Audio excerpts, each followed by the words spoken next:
안녕하세요. 이지웰 로그입니다.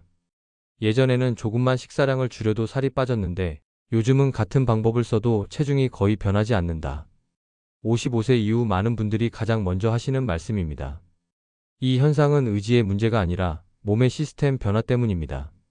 나이가 들수록 우리 몸은 에너지를 쓰는 방식 자체가 달라집니다.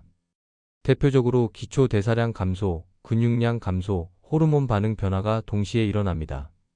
특히 근육은 가만히 있어도 에너지를 소비하는 조직인데 50대 이후에는 특별한 관리 없이도 매년 조금씩 줄어드는 경향이 있습니다.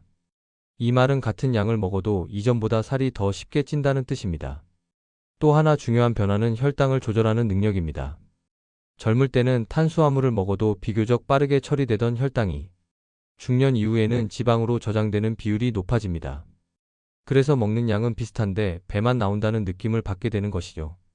이 시점에서 많은 분들이 실수하는 선택이 있습니다. 바로 젊었을 때 하던 극단적인 다이어트를 그대로 따라하는 것입니다. 식사를 과하게 줄이거나 특정 음식을 완전히 끊어버리면 체중은 잠깐 줄 수 있지만 근육 손실과 피로만 남는 경우가 많습니다. 그래서 55세 이후의 체중 감량은 속도보다 방향, 자극보다 안정성이 훨씬 중요합니다. 오늘 영상에서는 몸에 부담을 주지 않으면서 체중을 관리할 수 있는 현실적인 방법을 차근차근 설명드리겠습니다. 이 내용이 도움이 되신다면 지금 구독과 좋아요를 눌러두시면 앞으로도 중년 이후 건강관리에 꼭 필요한 정보들을 계속 받아보실 수 있습니다. 체중 관리 이야기를 할 때 빠지지 않는 단어가 바로 탄수화물입니다. 하지만 많은 분들이 탄수화물은 무조건 나쁘다 혹은 아예 먹지 말아야 한다고 오해하곤 합니다. 중요한 건 탄수화물을 끊는 것이 아니라 줄였을 때 몸이 어떻게 반응하는지를 이해하는 것입니다. 탄수화물은 우리 몸에서 가장 빠르게 에너지로 쓰입니다. 문제는 사용하고 남은 탄수화물이 중년 이후에는 지방으로 저장되기 쉬운 환경이 된다는 점입니다. 탄수화물 섭취가 줄어들면 몸은 에너지원의 우선순위를 바꾸기 시작합니다. 혈당과 인슐린의 변동폭이 줄어들고 저장된 에너지를 꺼내 쓰는 방향으로 천천히 전환됩니다. 이 과정에서 많은 분들이 경험하는 변화가 있습니다. 식사 후 졸림이 줄어들고 배가 금방 고프지 않으며 불필요한 간식 욕구가 감소합니다. 다만 여기서 반드시 짚고 넘어가야 할 점이 있습니다. 이 변화는 하루아침에 급격히 일어나지 않습니다.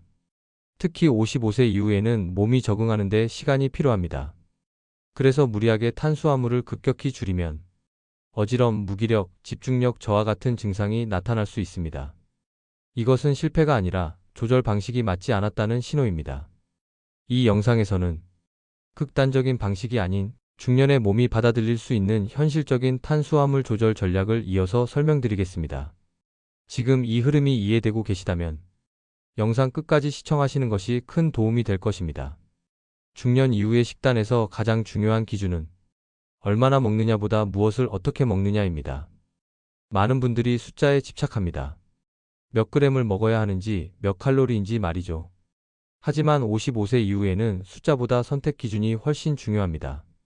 우선 정제된 탄수화물, 즉 흰쌀, 밀가루, 설탕이 많은 음식은 혈당을 빠르게 올리고 빠르게 떨어뜨립니다.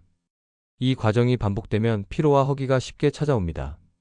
반면 채소나 자연 식재료에 포함된 탄수화물은 흡수가 느리고 혈당 변동이 완만합니다. 이 차이가 체중 관리의 성패를 좌우합니다. 중년 이후에는 탄수화물을 먹지 말아야 한다가 아니라 탄수화물이 주인공이 되지 않게 한다는 개념이 필요합니다. 접시를 떠올려 보세요. 채소와 단백질이 중심이 되고 탄수화물은 조연 역할만 하도록 구성하는 것입니다. 이 방식은 저혈당 위험을 줄이고 일상생활의 에너지를 유지하면서 체중 관리까지 함께 도와줍니다. 55세 이후 체중 감량에서 가장 조심해야 할 것은 근육 손실입니다. 근육이 줄어들면 체중은 감소할 수 있지만 기력 균형 감각면 영역까지 함께 떨어집니다. 그래서 중년 이후의 체중 감량은 살을 빼는 것보다 근육을 지키는 것이 우선입니다. 이를 위해 반드시 필요한 것이 단백질입니다. 단백질은 근육 유지뿐 아니라 식사 후 포만감을 높여 불필요한 간식을 줄이는 역할도 합니다.